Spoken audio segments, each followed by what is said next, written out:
आलोक में दोनों पदाधिकारी घटनास्थल पर पहुंचकर पूरे मामले की और पूरे अनुसंधान की दिशा को निर्देश दे रहे हैं। एफएसएल की टीम को भी तत्काल रवाना किया गया।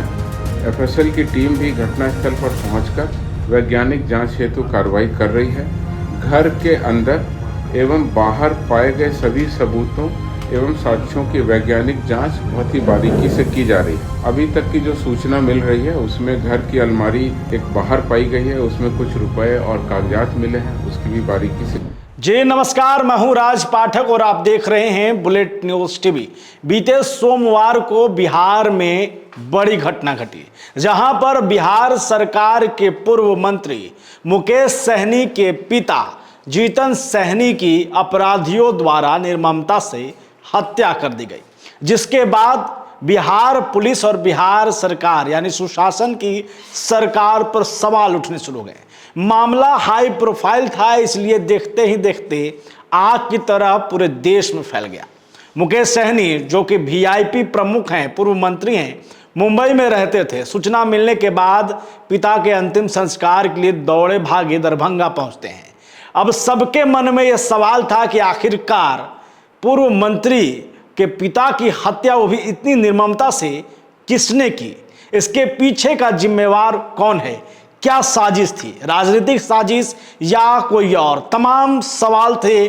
और सवालों को लेकर के पुलिस के हाथ जो कुछ लगा था ये था कि पुलिस इस पर जरूर ठोस निर्णय लेगी, जिसके बाद लगातार बिहार सरकार पर दबाव बनने शुरू हुए और उसके बाद बिहार सरकार ने एक्शन लेते हुए बिहार के डीजीपी को आदेश दिया।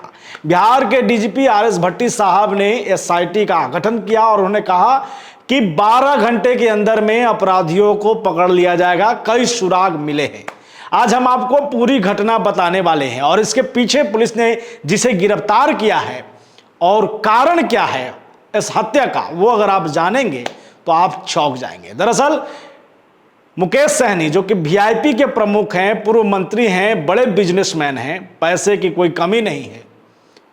उनके पिता जीतन सहनी गांव पर रहते थे और जीतन सहनी जो थे वो अपने पैसे को ब्याज पर लगाते थे। पुलिस ने एक अपराधी को गिरफ्तार किया है जिसका नाम काजिम अंसारी है।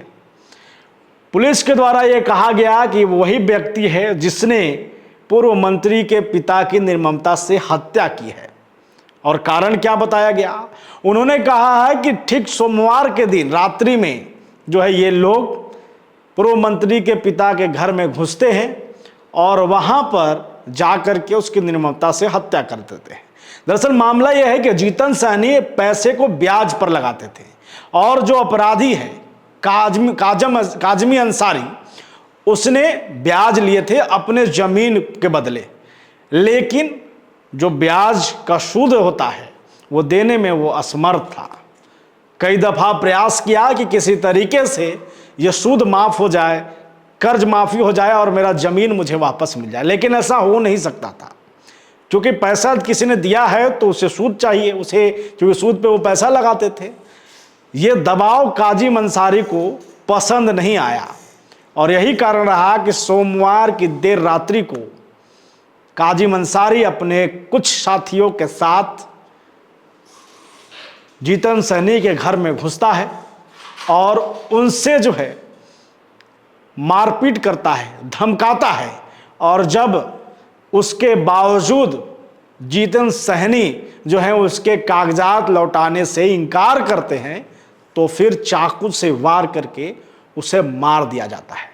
अगर हमारी वीडियो को आप देख रहे थे, लगातार हम इस पर अपडेट दे रहे थे, तो उसमें आपको हमने बताया था कि एक अलमारी था जिसे पानी में फेंका गया था उनके घर के पीछे, उसकी भी एक वजह थी। दरअसल जब काजिम अंसारी अपने साथियों के साथ जीतन सहनी के पास जाता है, लड़ाई करता है, मारपीट करता है, तो चाकू के वार के बाद, उनकी मौत के बाद, वो अलमारी से अपने कागजात निकालने की कोशिश करता है, लेकिन लकड़ी का वो अलमारी जो कि तालाबंद था और चाबी न मिलने की वजह से वो नहीं टूट सकता था, न खुल सकता था। तो उनके साथियों के दिमाग में आया कि इसे जो है पीछे के तालाब में फेंक दिया जाए, जिससे वो कागजात सभी गल जाएंगे और हमारा जो जमीन है जो कि जीतन सहनी के कब्जे में था वो मुझे मिल जाएगा। ये पुलिस की पूरी दलीलें हैं। उसे गिरफ्तार करने के बाद उन्होंने यह भी कहा है कि वो जो अपराधी है उसने इस मामले को, इस चीज को स्वीकार कर लिया है।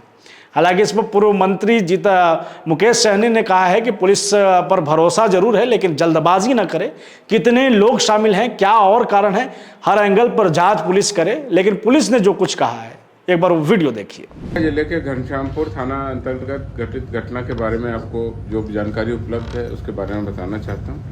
आज दिनांक 16 जुलाई को प्रातः लगभग 6 बजे सूचना प्राप्त हुई कि दरभंगा जिले के घनश्यामपुर थाना अंतर्गत ग्राम जिरात में वीआईपी पार्टी के प्रमुख श्री मुकेश सहनी के पिता श्री जीतन सहनी, उम्र लगभग 70 वर्ष की थी उनको अज्ञात अपराध कर्मियों के द्वारा हत्या कर दी गई। पुलिस मुख्यालय के द्वारा भी इस पूरी घटना का संज्ञान लिया गया और तत्काल वरीय पुलिस अधीक्षक दरभंगा और पुलिस उप महानिरीक्षक दरभंगा को घटनास्थल पर पहुंचकर मामले की सघन जांच करने का निर्देश दिया गया।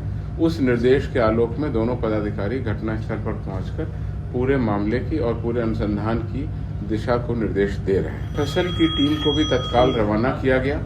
एफएसएल की टीम भी घटनास्थल पर पहुंचकर वैज्ञानिक जांच हेतु कार्रवाई कर रही है। घर के अंदर एवं बाहर पाए गए सभी सबूतों एवं साक्ष्यों की वैज्ञानिक जांच बहुत ही बारीकी से की जा रही है। अभी तक की जो सूचना मिल रही है उसमें घर की अलमारी एक बाहर पाई गई है, उसमें कुछ रुपए और कागजात मिले हैं, उसकी भी बारीकी से जांच की जा रही है। घर के अंदर 3 गिलास पाए गए हैं, उसमें किस तरह का पदार्थ है उसकी भी जांच की जा रही है। इसके अलावा डॉग स्क्वाड को भी यहाँ से रवाना किया गया, वो भी घटनास्थल पर पहुंचकर उसके द्वारा जो कार्रवाई अपेक्षित है वो की जा रही है। पटना से एक एसटीएफ की टीम के साथ में भेजी गई है जो कि तकनीकी जांच और रेड छापामारी में दरभंगा पुलिस की मदद करेंगे। घटना के संबंध में यदि कोई विस्तृत जानकारी किसी के पास में है, किसी ग्रामीण के पास में, आसपास के पास में, तो वरीय पुलिस अधीक्षक दरभंगा का नंबर है 9431 822 इस पर सूचना दे सकते हैं। इसके अलावा पुलिस अधीक्षक ग्रामीण का भी एक मोबाइल नंबर है, उस पर भी सूचना दे सकते हैं 6287742988। उसके अलावा पुलिस मुख्यालय का एक टोल फ्री नंबर है 14432। इस टोल फ्री नंबर पर भी कोई भी व्यक्ति इस घटना